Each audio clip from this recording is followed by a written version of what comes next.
Infini Radio, c'est ta web radio de proximité. Connecte-toi sur www.infiniradio.fr. Bonjour Nerlov. Bonjour. Comment vas-tu ? Ça va. Ça va bien ? Ouais, très bien. Ouais, impeccable. Alors, on va parler de ton parcours qui est plutôt riche, mais tu as fait beaucoup de groupes, beaucoup de parties de groupes. Comment ce parcours collectif a influencé ta carrière solo aujourd'hui ? En fait, tout ça, c'est assez naturel. Hein. C'est assez naturel. En plus, c'est un projet solo, mais je suis clairement pas tout seul pour faire tout ça. Puis sur scène, je suis pas tout seul. C'est toute une équipe quand même, donc c'est pas. Il y a vraiment... toujours un collectif, mais c'est plus l'esprit groupe. C'est moins. Mais en fait, avant ça, j'avais déjà un projet qui s'appelait Vedette, que j'ai mené pendant une dizaine d'années et qui avait plus l'image d'un groupe, mais c'était quand même déjà un projet. Enfin, c'était un projet assez. Au début, c'était un duo, puis en fait, il a eu plein de formes ce projet. Et en fait, c'est assez naturellement que je me suis retrouvé un peu tout seul faire. Alors non pas que ce soit insupportable et que personne ne veuille faire de musique avec moi, je pense pas que ce soit ça, j'espère pas. Mais non, mais c'est que c'est aussi des fois des choix plus simples. Ça permet d'aller plus loin, je trouve, des fois dans l'artistique, pas faire de compromis, faire exactement ce qu'on veut sans demander trop ouais, c'est d'avis. Ça. Plus on est nombreux, plus il y a des avis différents et plus c'est compliqué en fait. Ouais, ça peut. Alors après, j'adore aussi faire de la musique en groupe, mais je pense que même la musique en groupe, c'est important qu'il y ait toujours un peu quelqu'un qui mène un peu la barre, quoi, un capitaine. Ouais, un meneur. Un meneur, oui, bien sûr. Alors comment tu décrirais ton style musical ? Est-ce que c'est de la pop, hip-hop ? Alors c'est pas hip-hop, non, électronique. En fait, il y a plein de choses. C'est compliqué à définir. J'ai toujours peur de cette question parce que je sais jamais trop quoi dire. Donc, en général, je dis que c'est une espèce de pop en français, quoi. C'est de la pop en français. Et c'est nourri d'énormément d'influences qui vont du métal à la musique country, j'en sais rien. Très large, un spectre très large. Un spectre très très large. Ouais.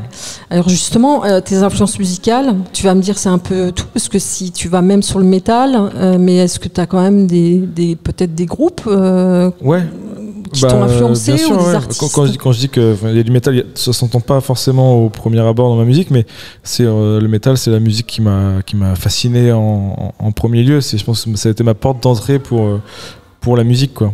Qui m'a passionné en tant qu'auditeur. T'es arrivé par le métal. J'aimais déjà la musique avant ça, mais à l'adolescence, ça m'a façonné, on va dire. Ouais. Ça m'a façonné, et ça m'a lancé, ça m'a donné l'envie de faire de la musique, ouais. Donc c'est mes premiers amours, c'est ça. Et puis après, au fil des rencontres et des découvertes musicales, je me suis ouvert à plein d'autres choses et je peux nourrir aujourd'hui un projet comme celui que je fais, qui est une espèce c'est un projet où j'ai digéré énormément de choses différentes. Ouais. Et ça donne ça. Ça donne ça. Ouais. En 2022, tu t'es produit sur la scène du Printemps de Bourges. Ouais. Une étape assez importante pour les artistes qu'on dit émergents. Bien sûr.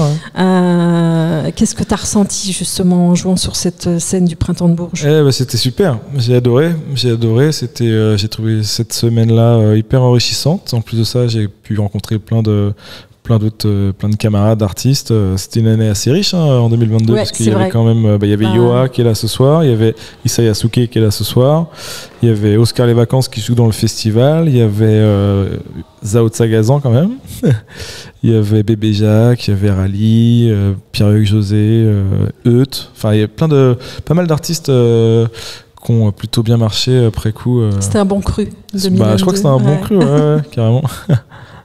Alors, ton premier album, Pas si grave, donc là, il est sorti en mai, le 17 mai, je ne me trompe pas. Ça, ce qui te vaut d'être programmé ce soir au festival des Primeurs de Massy, parce que c'est ton premier album, solo en tout cas. Depuis quand tu préparais cet album ? Depuis quand depuis quand l'EP d'avant était sorti en octobre 21. Et donc à partir de la sortie de celui-là, depuis 2021, oui, c'est ça, en fait, j'ai commencé tranquillement à faire des petites maquettes et puis à aller en studio, et puis ça s'est fait sur vraiment, on s'est concentré dessus on va dire la dernière année avant qu'il sorte, avec à base de bonnes grosses sessions en studio pour composer et finaliser tout ça. Alors, les thématiques justement de cet album, est-ce qu'il y a des sujets qui te tenaient à cœur de mettre en avant sur cet album ? Oui, bah en fait, c'est comme tout ce que je raconte depuis toujours. C'est vraiment influencé par les relations humaines, les comportements humains. Je trouve ça assez fascinant. Il y a de quoi faire. Il y a de quoi faire, il y a de quoi dire. Il y a des sujets à traiter. Ouais, bien sûr, ouais. Et puis, globalement, la société, le monde dans lequel on vit, je trouve assez déplorable et assez fascinant aussi à la fois. Est-ce que tu pourrais le décrire en 3 mots ? Comment tu le décrirais en 3 mots, cet album ? On m'a posé la question tout à l'heure. En 3 mots, qu'est-ce que j'ai dit ? J'ai dit désabusé, cynique et mélancolique. Mélancolique. Ouais. Certains morceaux assez mélancoliques et d'autres morceaux un peu plus légers, un peu plus marrants, avec un petit peu acerbe. Est-ce qu'il y a un titre qui a été plus difficile à écrire ? Plus difficile à écrire, plus difficile à assumer, en tout cas. Ouais, un morceau comme Affamé qui clôture l'album, qui est un morceau plus deep quand même, un peu plus noir, un peu plus sombre, ouais, c'est ça, un peu plus même impudique, j'ai envie de dire. Enfin, en tout cas, où je me livre, où je dis bon, allez. Si je veux être artiste, faut pas s'auto-censurer, faut dire les choses. Et voilà, celui-là était plus difficile à coucher sur l'album, mais j'aime bien, ça fait des morceaux intéressants en tout cas. Est-ce que tu peux nous donner quelques dates là, des prochains concerts ? Tu t'en connais quelques-unes ? Ouais. Écoute, là déjà on sort du Mama la semaine dernière. Ouais. Là, on a joué samedi dernier au Renard-Pins, un lieu mythique en Bretagne que moi je connaissais pas, mais que les anciens connaissent. En Bretagne ? En Bretagne, ouais. Ah ouais. Côté de Quimper, entre Quimper et Brest. Mais un lieu vraiment mythique. Quand j'ai vu tous ceux qui étaient passés par là, j'étais un peu choqué. Et les dates à suivre, il y a ce soir Massy, demain Castres. Tu seras à Castres aussi, primeur de Castres. Je vais à Castres demain, là, donc on va rouler un peu cette nuit et puis beaucoup demain. Ouais. C'est loin. Et puis ensuite, on va jouer au Havre, au Tetris, avec les Scopes. C'est rigolo parce que j'avais joué avec lui déjà en 2012. Avec un autre projet, donc il y a 12 ans. Ça va être marrant de se retrouver là. Et puis ensuite, les dates, il y aura une date dans le Nord, là, à Wagnies. Puis c'est qu'on vient de valider la maroquinerie au mois de mars. Sympa.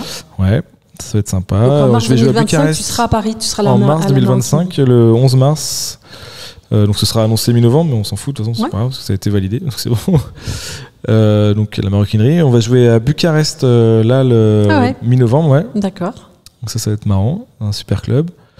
Et puis voilà, et puis là on espère qu'un festival comme le Mama et comme les primeurs de Massy, ça va faire des petits quoi. On espère que ça ouvre des portes. Ouais. C'est sûr. Est-ce qu'il y a un artiste que tu as vu sur scène d'abord, est-ce que tu as le temps d'aller voir les autres artistes ? J'imagine que oui. Bien sûr, est-ce qu'il y en a un qui t'a impressionné ou qui t'a mis une claque là récemment ? Ça arrive régulièrement. Et là récemment, qu'est-ce que j'ai vu ? Qu'est-ce que j'ai vu ? Ouais, j'ai bien aimé Get Done Services là au Mama, j'ai trouvé ça très cool. J'ai bien aimé Astral Bakers. Je crois qu'ils sont là aussi. Ils sont là ce soir. C'est pas ce soir, mais non, vendredi, pardon. Vendredi, c'est ça, mais ils sont là dans le festival. Ouais, sinon une bonne claque quand même. Parce qu'en plus j'y allais un peu comme ça. Enfin, je bossais dessus, j'étais embauché par la salle de Angèle Chabala pour faire le montage et le démontage. Ouais. Parce que je suis intermittent du spectacle, oui, donc des fois il faut faire des heures. Et c'était le concert de Jeanne Hadid. Et j'y suis allé un peu en me disant, ok, je suis pas plus fan que ça. Et en fait, j'ai pris une vraie bonne claque. La scéno était magnifique. Ces musiciennes, ces musiciens sont absolument merveilleux et elle est incroyable. J'ai trouvé ça très très très bien. Super. Si tu pouvais te téléporter dans une autre époque musicale, tu sors vraiment là, et ce serait quelle époque ? Pas mal. Si je pouvais, je pense que l'époque rock'n'roll, rockabilly, Elvis Presley, même encore avant. Même avant, je pense, plutôt fin 50, début 60. Ouais, après-guerre, de toute façon, après-guerre et tout, je pense qu'il y avait une espèce d'euphorie générale, de liberté, beaucoup moins, une époque, je pense, beaucoup moins anxiogène que la nôtre. Alors, je ne sais pas, j'y étais pas, il y avait sans doute, évidemment, son lot de problèmes, hein, j'en doute pas. Mais je pense qu'il y avait une espèce d'euphorie et de légèreté après-guerre là, qui devait être vraiment chouette. Si tu pouvais avoir un don ou un super pouvoir, tu as une semaine, ce serait lequel ? Pendant une semaine ? Ouais, juste une semaine. D'avoir la vérité. Le don, chez les gens, c'est-à-dire non, la vérité, c'est-à-dire que toutes les questions qu'on se pose, j'ai la réponse. Ah, la réponse. La réponse à toutes les questions. Ouais. Ah ouais. Ouais, ce serait pas mal ça. C'est sûr. Effrayant. Tu veux tout savoir? Non, mais t'as raison, c'est un peu un don à la con. Pose les bonnes questions alors, hein, parce que vraiment. Ouais, non, mais, les questions auxquelles je me pose, enfin les questions que je me pose, avoir ces réponses-là. Et si tu pouvais transmettre un seul message avec ta musique à ton public, ce serait lequel? L'amour. L'amour. Bah oui, l'amour, la paix quoi, putain. Un peu de, putain, c'est court et fastidieux la vie. Faut que ce soit ça peut même être pénible. Alors, la paix, l'amour. C'est ce qu'on retiendra. Ouais. Merci beaucoup, Nerlov. Avec plaisir.